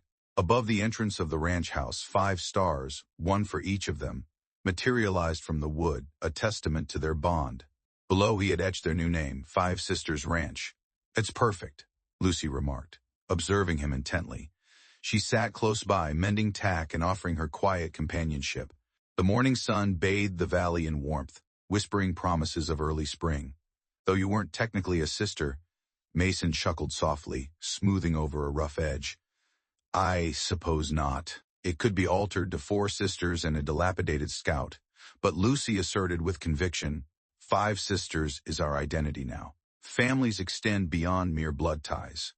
2 weeks had elapsed since the revelation of the wanted poster, and they had made the most of that time. The ranch house had evolved from a vacant refuge into a genuine home, with each individual contributing their unique elements. Sarah's herb garden thrived in its boxes, nestled by the windows, eagerly anticipating winter's last farewell. Beth had meticulously crafted concealed caches for weapons and supplies, etching their locations onto a map decipherable only by family. Emma emerged from the barn having toiled alongside their latest additions, 2 additional horses acquired from wandering merchants. "They appear promising," she remarked, gazing at the doorframe.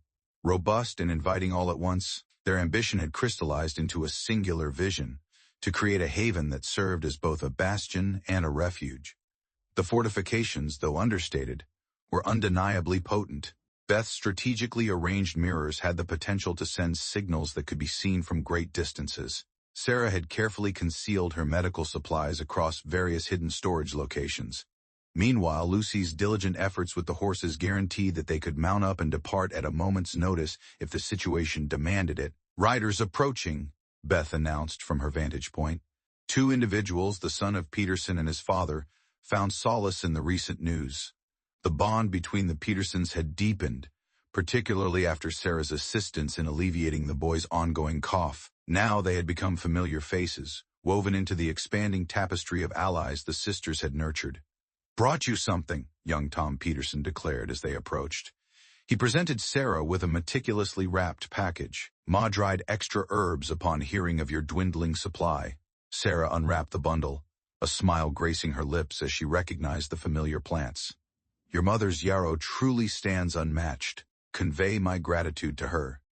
As Sarah and Tom engaged in a conversation about herbs, Peterson leaned in softly to converse with Mason and Emma.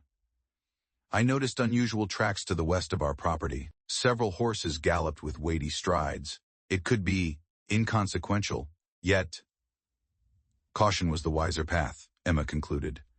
Their alert system was functioning as intended. Every homestead kept a vigilant eye on the others, exchanging vital information that could tip the scales between safety and calamity. Lucy guided the horses to the water, while Beth demonstrated her newest hunting methods to Tom. The ranch was evolving into what they had envisioned, transforming not only into their refuge, but also into a haven where others could discover support and camaraderie. "It's coming along nicely," Peterson remarked, surveying the enhancements around him. The barn stood sturdier now, its walls bolstered. Fresh fencing delineated the boundaries of the pasture. The garden, a harmonious blend of beauty and utility, flourished with healing plants nestled among the vegetables. "Still more to do," Emma replied, her voice laced with pride. Each day unveiled progress, weaving not only the structure of their surroundings but also the fabric of their community. Once the Petersons departed, they convened for the evening meal. It was yet another ritual that defined this place as home. Sarah's stew simmered gently, infused with the fragrance of fresh herbs. The aroma of bread from Carson's Creek enveloped the room in a comforting warmth, while their mother's recipe book rested open nearby, its pages a blend of new ranch recipes mingling with cherished old healing ones. "Ungot the last mirror installed," Beth announced, her words punctuated by bites of her meal. "Signal can clear to Thompson's Ridge now, and I've been instructing Mary Peterson on wound care," Sarah added. "An increase in healers in the valley ensures greater safety for all," Mason concluded, his stew appearing contemplative. The town sheriff remarked that the Tucker gang has been unusually silent of late. "Perhaps too silent," he mused. "Oh, let them come," Lucy declared, her confidence unwavering. "We are prepared." Emma's fingers grazed the bullet pouch at her hip, no longer containing merely a single round. Once a token of desperation, it now stood as a testament to their resolve to protect what they had created. The solitary bullet lingered within, a poignant reminder of the distance they had traveled since the day their father departed. The doorframe's 5 stars shimmered in the evening light, casting star-shaped shadows that danced across their table. Each point of light signified not only their presence, but also their commitment to one another and the flourishing community around them. They were crafting more than just a home. They were forging a future, one meticulously carved star at a time. The sisters' lucky coins twirled on the table, the aged surface glimmering in the lamplight as Beth indicated another rider drawing near. Emma quickly grasped the coin, their mother's final present to Lucy, now repurposed as a warning signal. 1 spin indicated friendly visitors, 2 signified strangers, and 3.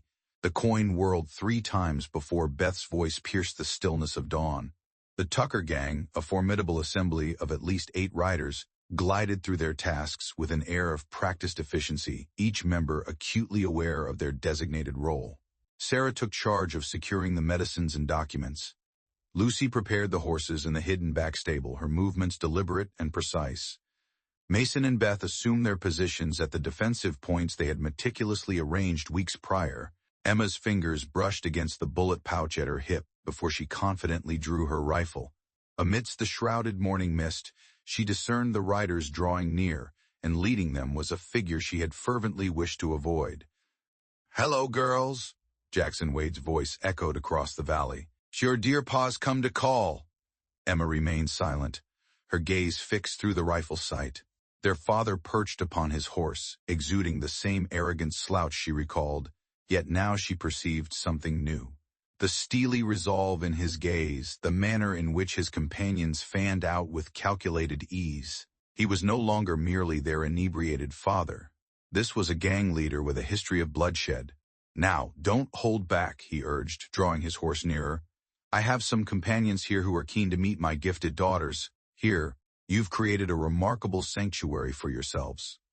Beth's voice emerged gently from her concealed spot. "I've got the shot if you're interested." Emma recalled their father's final visit, how Mason's words had driven him away. Yet the man below was not the same one who had departed on that snowy day. The wanted. The warnings from the poster reverberated in her thoughts. A glint from the far-off ridge drew her attention. It was the Peterson place, indicating they had spotted the gang. Another flash from Thompson's Ridge signaled that help was on the way. They just needed to endure a little longer. This was their final opportunity, girls. Their father's voice took on a steely edge. "Open up peacefully or we do this the hard way," Emma declared, setting off their first surprise. Lucy unleashed the horses they had stationed in the upper pasture, sending them thundering past the gang's flank. 2 riders swore, grappling to rein in their startled mounts. The gang's initial shots flew astray, swiftly countered by Beth's accurate rifle fire. From a different vantage point, Mason's revolver chimed in, creating the illusion of a larger defense. They had anticipated this moment, skillfully utilizing the valley's contours to enhance their impact. Sarah toiled behind them, ensuring the powder remained dry, and the rounds were meticulously distributed.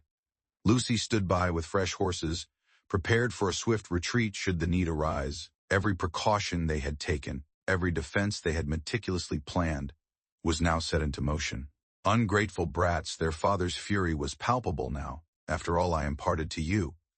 "You taught us well," Emma retorted, landing a shot that made him flinch. "Ponch, you taught us that trust must be earned. It imparted to us that families extend beyond mere blood ties." A fierce war cry echoed from the ridge, heralding the approach of their allies. Riders from 3 homesteads surged forward, with Peterson at the forefront. The gang, ensnared between the defenders above and the armed settlers behind, began to fracture. "Call them off, Wade," one gang member shouted. "This ain't worth dying for." Yet their father's face had contorted into something scarcely recognizable as human. He lifted his rifle, directing his aim not towards Emma, but at the intricately carved doorframe adorned with 5 stars. "No," Lucy's voice echoed. She had stepped out from the stable, their mother's lucky coin shimmering in her grasp. "It was not our home." Wade's rifle cracked, sending splinters of wood flying as Beth's bullet struck him, unseating him from his saddle. The gang dispersed, fleeing from the relentless pursuit of Peterson's riders. Only their father lingered, gripping his shoulder where Beth's bullet had struck. Emma advanced cautiously, rifle poised. His gaze betrayed none of the doubt from their previous encounter, replaced instead by a fierce hatred and a flicker of fear. "Do it," he spat. "Finish your poor father off." Emma's hand moved to the bullet pouch, brushing against the solitary round that had once symbolized their final hope. At that moment, it embodied a decision. "No," she replied softly. "You will confront the law, not a bullet. The contrast between our paths is stark. We create, while you merely dismantle." When the sheriff's posse arrived, they found Wade bound, his gang having fled into the shadows. As they escorted him from the scene, Emma's gaze fell upon the battered doorframe. The bullet had marred but not obliterated the 5 stars. In its own way, it had persevered. Lucy picked up her lucky coin from the ground, carefully wiping it clean. Meanwhile, Sarah attended to a scrape on Beth's arm, while Mason and Peterson coordinated the riders to pursue the remaining gang members. "Some luck," Beth remarked, gesturing toward the coin. "It has united the entire valley." Emma surveyed the defenders surrounding her, neighbors who had rushed to their aid at the first sign of trouble, friends forged through mutual support and shared skills. The coin had indeed brought fortune, yet they had crafted something far more enduring than mere chance. "Community, families more than blood," Lucy murmured gently, placing the coin into Emma's palm. "It's about who stands by you when the shooting begins." The morning sun pierced through the mist, illuminating the valley. Their home remained, fortified by the battles fought in its defense. Their father departed for the final time, not as the figure who had forsaken them, but as a fugitive confronting his fate, a testament to their growth beyond seeking his validation or absolution. Emma slipped the lucky coin into her pocket, aware of its future significance, not as a mere charm of desperation, but as a symbol that true fortune smiled upon those who forge connections deeper than mere lineage. A week following the ambush, Sarah delicately affixed the new family portrait to the wall of the ranch house. The photographer from Carson's Creek had captured them flawlessly, all 5 standing proudly before their home's intricately carved doorway, its battle scars visible, with stars twinkling behind them. It was not the rigid, formal portrait typical of the time. Rather, they appeared relaxed, comfortable in each other's company and their environment. "First proper family portrait," Lucy remarked, examining the image closely, "though Beth appears as if she would prefer the thrill of the hunt." "Indeed, she had been hunting," she replied with a grin. A deer had been lined up when Peterson arrived with the photographer. The valley was mending from the battle. New wood had patched the bullet wounds, yet the scarred doorframe remained, a testament to the struggles endured and triumphed over. The wanted poster of their father now adorned the walls of the Carson's Creek jail, emblazoned with a striking captured across its surface. Emma observed her family as they engaged in their evening rituals. Sarah meticulously arranged her growing collection of medicine. Contributions. Grateful neighbors had doubled her supplies. Beth was cleaning rifles with Mason, discussing plans to teach tracking to the children of other homesteaders. Meanwhile, Lucy was in the stable working with their newest horse, a present from the Petersons. The consequences of the ambush had ushered in transformations none had anticipated. Their valiant defense of the valley had bestowed upon them more than mere appreciation. They had transformed into a representation of something grander, evidence that solitary homesteads could unite, that the bond of community surpassed the might of any gang. Mason entered, holding an official-looking document. "A sheriff's deputy brought this," he said. "Ain legal adoption papers, if we choose to pursue them. It suggests they could assist with property rights. Inheritance." Emma grasped the papers, absorbing the formal language that had the power to formalize what they had long understood in their hearts. "Five Sisters Ranch," she read aloud, "to be shared among the undersigned family members." "We don't need any documents," Lucy interjected swiftly. "We understand our identity." "No," Emma concurred, "yet perhaps we have a responsibility to embrace it fully. Gone are the days of concealment, no longer merely existing." Sarah lifted her gaze from the array of medicines. "Papers or not, you're bound to us, Mason," he said with a smile, his fingers brushing against the intricately carved stars above. There was no other way they would prefer it. The evening unfolded into a session of planning, a familiar routine for them now. The valley was undergoing a transformation. As more settlers arrived, lured by the allure of shared safety and camaraderie, Sarah dedicated her time to instructing 2 young girls from nearby homesteads in the fundamentals of medicine. Beth's tracking classes comprised 6 eager students. Lucy's gentle approach with horses had garnered requests to train the mounts of other settlers. As Mason contemplated expanding the ranch house, he noted the need for a proper surgery to accommodate Sarah's work. Perhaps a classroom in the depths of winter. Emma observed him as he drafted plans on the very table where they had previously strategized their defenses. The adoption papers rested close by, poised for signatures that would formalize what the ambush had already confirmed. United, they possessed a strength that surpassed their individual selves. From her vantage point by the window, Beth relayed the news of Thompson's Ridge signal. Yet, Her voice carried no hint of tension this time. Two glimmers in the mirror, welcoming guests. It resembles the Peterson wagon. Perhaps she was gathering more of Mary's dried herbs. Lucy was already making her way to the door. I'll brew some coffee. Sarah, didn't you wish to demonstrate that new willow bark preparation to Mary? Their home had transformed into more than a mere sanctuary. It was evolving into a vibrant gathering place, a hub for the exchange of wisdom and the forging of bonds. The fortunate coin that had forewarned them of peril now resided in a place of reverence beside the family Bible, both tokens of a legacy they were crafting with each passing day. Emma grasped the adoption papers, perusing them once more. It was not merely Mason's adoption of the sisters, yet it was their shared embrace of one another, a formal acknowledgement of the ties they had built through both struggle and victory. We'll require witnesses, she concluded at last.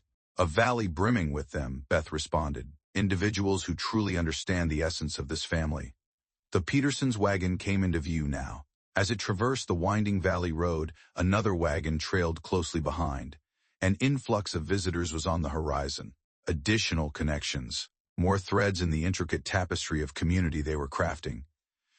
Sarah started arranging cups for coffee, as Lucy meticulously arranged the freshly baked bread on their mother's cherished old plates. Beth and Mason gracefully positioned themselves to greet their guests. Their movements exuded a sense of ease and harmony. Emma's fingers grazed the family portrait, where 5 faces beamed back at her. They were not the terrified girls left behind by their father, yet formidable women had forged a legacy he could never grasp. Alongside them stood a man who had guided them toward not merely security, but a sense of meaning. The adoption papers would seal their bond in permanence. Yet, the reality had been etched in those 5 stars from the very beginning. Family transcended mere blood relations. It embodied choice and trust, resilience and comprehension. Amidst the remnants of the past, a new creation was emerging. The old pocket watch felt weighty in Emma's grasp as she sat in the Carsons Creek courthouse. Once her father's cherished possession, now stripped from him during his arrest, it had transformed into a symbol of his transgressions. Every scratch and dent tells a tale of theft. Every stain whispers of brutality. The territory court stands prepared, the sheriff declared. They will be eager to hear from each of you. Emma cast her gaze upon her sisters, huddled together on the weathered bench. 2 months had slipped by since the ambush. Time was devoted to constructing their ranch while their father languished in jail. Now they confronted him for the final time, not as victims in search of justice, but as witnesses determined to prevent him from causing further harm. Mason sat beside them, his steadfast presence a comforting constant. The adoption papers had been signed the previous week, with half the valley bearing witness. Today they would confront their past together before riding home to embrace their future. All rise, the bailiff announced. The territory court convenes, the air thick with anticipation. Their father entered, the sound of chains clinking echoing in the solemn space. Time had etched its marks upon him during his years of confinement, his once unyielding arrogance now tempered by the harsh realities of prison life. His eyes sought out their vulnerabilities, yet all he encountered were unwavering stares. Jackson Wade, the judge pronounced. You are charged with numerous offenses, including robbery, rustling, and murder. How do you plead? Not guilty, Wade spat, feeling the sting of betrayal from his own flesh and blood. After all, I taught them. You taught us plenty, Beth interjected, her voice resonating with conviction. Instructed us in the art of shooting, the skill of riding, the essence of survival. We embraced those teachings, albeit in ways you never envisioned. The prosecution laid out its case with meticulous precision. Every witness contributed fragments to the mosaic of the Tucker gang's reign of terror. Peterson recounted tales of stolen cattle, while Thompson described the charred remains of homesteads. The sheriff meticulously outlined the gang's violent tendencies. Then, it was their moment. One by one, the sisters ascended to the stand. Sarah recounted years of abuse concealed behind closed doors. Beth shared tales of hunting trips that were, in truth, covert operations. Lucy reflected on their mother's passing and their father's gradual descent. Emma was the last to speak, the pocket watch chilling against her palm as she confronted him. He abandoned us to perish, she declared, with a single bullet as his twisted notion of mercy. Yet, we did not succumb. We existed, we flourished, and we forged what he could never achieve, a genuine family. Their father surged ahead, fury shattering the confines of his prison-forged restraint. "Unappreciative wretches, I ought to have eradicated you all." The eruption of emotion sealed his destiny. The jury pondered for scarcely an hour before delivering their decision. "Guilty on every charge. Jackson Wade," the judge declared, "I hereby sentence you to life imprisonment in the territorial prison. You will have ample time to reflect on the family you lost and the path of violence you embraced." As the guards escorted him away, Wade pivoted for one final strike. "Do you believe yourself superior? Do your lavish ranch and fresh family make you unique? You remain mine. My blood courses through your—" "No!" Emma's voice sliced through his tirade. She raised the pocket watch, its ticking a reminder. "Your time with us has come to an end. We shall keep it. This is not merely a reminder of you, but a testament to what we have triumphed over." Wade's expression contorted, yet for the first time, Emma perceived a fracture behind his fury. Perhaps it was recognition of all he had forsaken. Then he vanished, leaving his animosity behind. Outside the courthouse, the spring sun bathed the streets of Carson's Creek in warmth. Their horses stood quietly, eager to transport them back to the ranch, where toil and meaning beckoned. "And you've been free for some time now," Beth remarked, as she gracefully mounted her horse. "And just making it official." Sarah smiled, her fingers instinctively checking her medical bag, a habit ingrained in her. "In the realm of the official, Mrs. Peterson's baby is expected to arrive at any moment. It would be wise for us to return." They journeyed home side by side, the courthouse and their father's destiny fading into the distance. The valley embraced them with its well-known charm. New calves frolicked in the pastures, spring flowers sprinkled across the slopes, and wisps of smoke curled from welcoming chimneys. At the ranch, the doorframes gleamed like 5 stars, capturing the warm embrace of the afternoon light.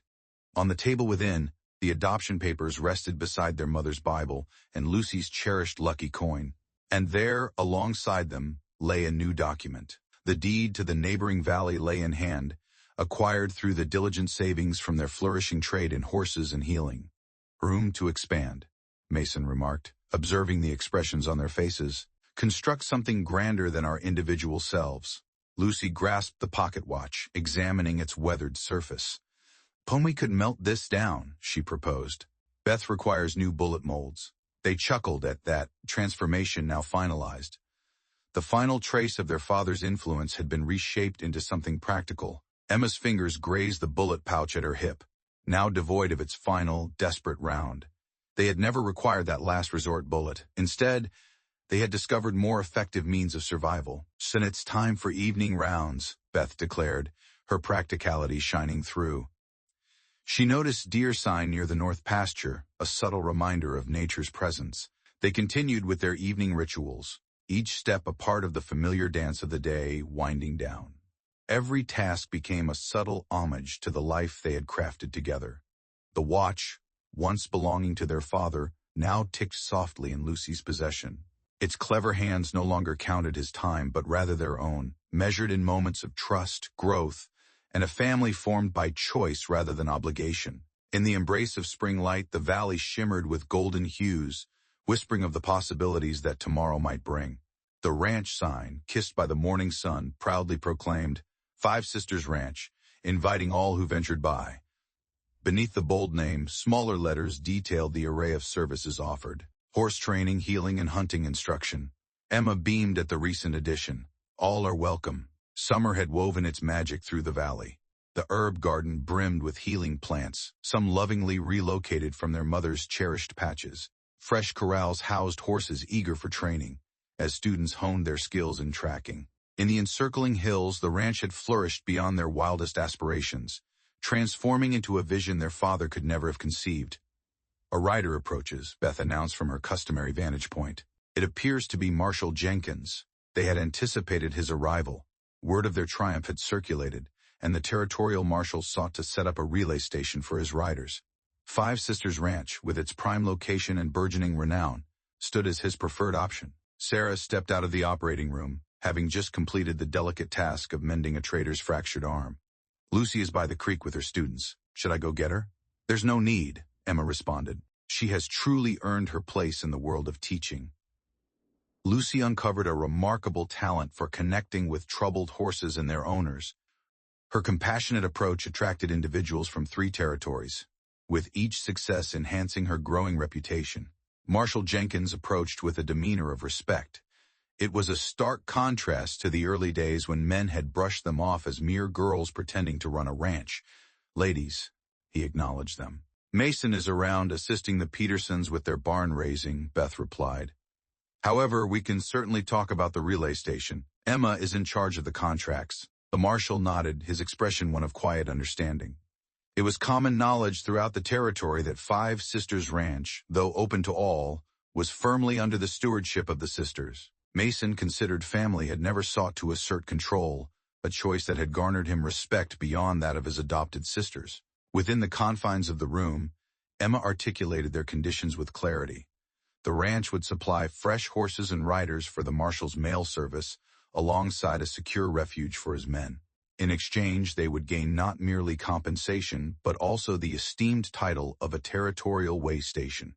"It appeared quite reasonable," Jenkins remarked, as he affixed his signature to the contract. "The reality is, you have already rendered this valley more secure than a dozen marshals ever could. The manner in which you've united people, instilling in them the importance of mutual support, is remarkable." Emma reflected on their father, confined within the walls of his prison cell, who had attempted to impart the belief that trust equated to vulnerability.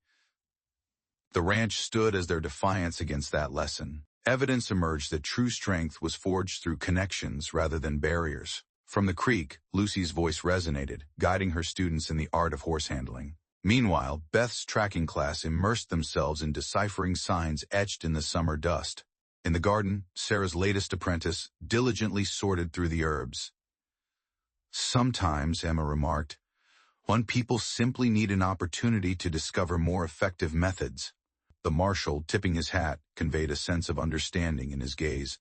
He had witnessed the collapse of too many settlements, brought down by fear and isolation. Five Sisters Ranch presented a different vision, a sanctuary where skills were exchanged and neighbors cared for one another. Once he had ridden out, Emma began to explore the ranch's growing borders. New cabins welcomed students who were embarking on extended training.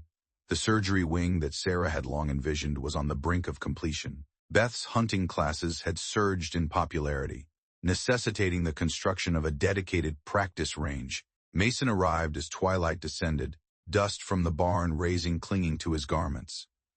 "Peterson extends his gratitude," he conveyed, and Mary inquired if Sarah could part with any additional willow bark tea. "The little ones have been restless through the nights," Emma remarked with a smile. Each day served as a poignant reminder of the deep connections they had forged with the other inhabitants of the valley. The adoption papers had rendered Mason a legal member of their family. Yet the reality was that their family continued to expand, not through blood ties but through choice and trust. As she contemplated the addition of boarding rooms, she shared with him that there was an increasing number of students eager to stay for the long term. Periods of preparation. Mason acknowledged, observing the marshal depart. He consented to the relay station. "Contracts have been signed. We will need to train additional riders. Lucy has already identified 3 students who would be ideal for this opportunity." They beheld the sunset draping their valley in hues of gold. The gentle murmur of the creek carried the sounds of horses and joyful laughter as Lucy's class concluded for the day. In the distance, Beth's students engaged in the art of bird calls, while Sarah's apprentice serenaded the garden with her song as she toiled away. The ranch sign basked in the final glow of the sun, its welcoming words unmistakable in the twilight. Light. They had crafted something beyond mere shelter or enterprise. They had created a sanctuary where others might glean the insights they had unearthed through struggle. Trust was a currency to be cultivated. Strength was a gift to be exchanged. Family could be a choice, and at times, Emma pondered, observing, their extended family navigated the evening rituals with a quiet grace. The most profound response to animosity was to create something more beautiful in its stead. The family quilt lay across their mother's cherished table, each patch narrating a fragment of their shared history. Lucy had devoted the winter to its creation, weaving together pieces of their intertwined past, a remnant from their mother's apron, a segment of the first horse blanket that Beth had lovingly repaired, fabric from Sarah's medicine bags, a fragment from Mason's worn Confederate jacket. "One year," Emma murmured gently, her fingers brushing against a patch crafted from the cloth that had once encased their father's bullet. It seems almost unbelievable. The seasons had completed their cycles since their father's sentencing. The ranch of the five sisters had thrived beyond their most ambitious dreams, emerging as a cornerstone of the territory. The quilt's central patch displayed their five-star doorframe, encircled by emblems of their evolution. As Beth entered with the mail, she announced the arrival of Marshall's latest report. The Tucker gang has completely disbanded. The last few members had either been apprehended or had vanished without a trace. Sarah lifted her gaze from the task at hand, where she was instructing two new apprentices in the delicate art of wound care. The timing couldn't have been better. The valley grows more settled with each passing day. 3 new families are set to arrive next week. From the window, they caught sight of Lucy in the main corral. Her esteemed reputation for gentle horse training now attracts clients from as distant as California. Mason collaborated with a group of relay riders, imparting the scout skills that had once ensured his survival in war. "Remember when we believed we would be alone forever?" Lucy inquired, joining them after her lesson. Her fingers brushed against a quilt patch crafted from her old dress, the very one she had donned during their father's last assault. When that bullet had been their sole glimmer of hope, Emma's hand instinctively moved to her hip, where the empty bullet pouch still lingered. No longer a symbol of desperation, but rather a testament to the distance they had traveled. The solitary round had been transformed, fused with their father's watch, to create the new ranch sign that greeted visitors to their valley. "I've got something to show you," Mason announced, gathering everyone around him. He took the lead towards the barn, where a surprise awaited them. A freshly crafted wagon designed meticulously to meet Sarah's needs for journeys to far-off patients.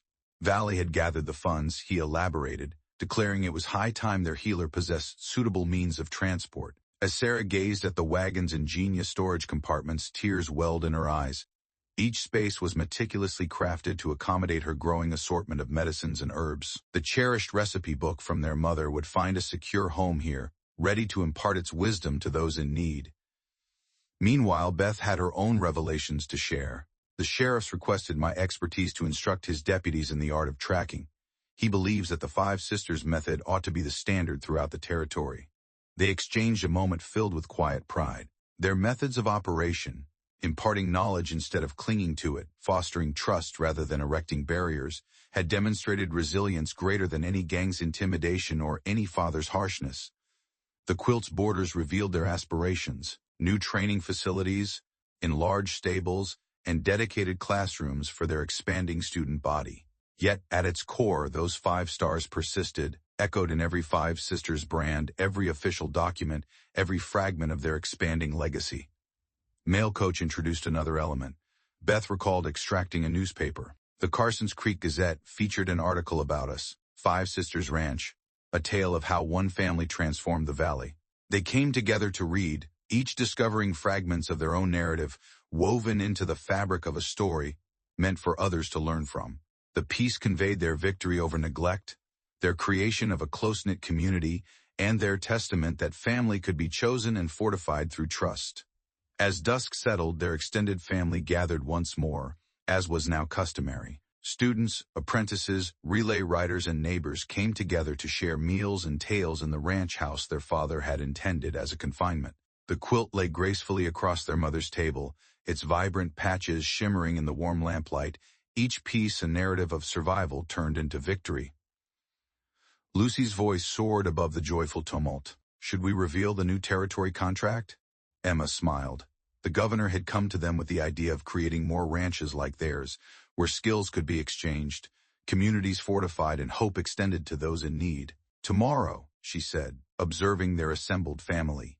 "Tonight, we gather to honor the journey we've undertaken. The last patch of the quilt stands unfilled, a canvas awaiting the tales yet to unfold, the victories yet to be claimed, and the family members who will be drawn to their brilliance." Above, the 5 carved stars bask in the evening light, no longer bearing the marks of past struggles, but instead transformed by the passage of time and the warmth of love into something more resilient than steel. They had created more than a mere ranch. They had established a testament to the idea that the most profound connections are not born of blood or fear, but rather through choice, trust, and the bravery to envision a brighter future. Each individual who found shelter beneath their roof, every skill exchanged, every life impacted, contributed another thread to the intricate tapestry they were crafting. A tapestry destined to endure beyond any single one of them.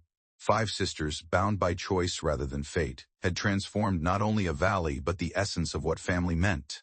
Their narrative, reminiscent of Lucy's quilt, continued to evolve, each piece meticulously selected, adding depth to their shared tapestry.